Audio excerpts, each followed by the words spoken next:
สบายดีปีใหม่ปีใหม่แล้ววันนี้วันดีเป็นวันขึ้นปีใหม่ถ้าเราดีใจวันกุศลกรานต์บุญหดน้ำพวกเฮาเบิกบานวันกุศลกรานต์ปีใหม่แล้วเอ้ย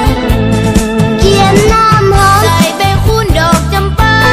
ขวดสงพาไปไว้พรสงผู้ใหญ่ตบผ้าทายทำบุญจิตแจ่มใสเย็นกายเย็นใจปีใหม่แล้วเอ้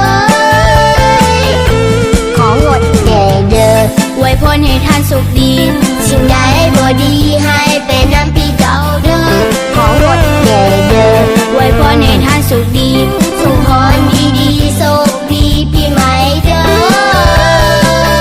เย็นกายเย็นใจเล่เล่ไล่เล่เล่ไล่ลิ้นน้ำใสใสเล่เล่ไล่เล่เล่ไล่ชื่นอกชื่นใจวันกุศลกรานต์เย็นกายเย็นใจเล่เล่ไล่เล่เล่ไล่ลิ้นน้ำใสใสเล่เล่ไล่เล่เล่ไล่ชื่นอกชื่นใจ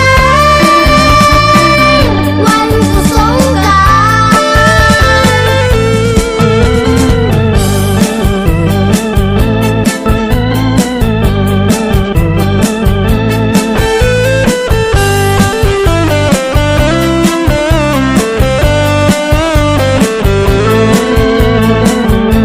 ของงดแด่เด้ออวยพรให้ท่านสุขดี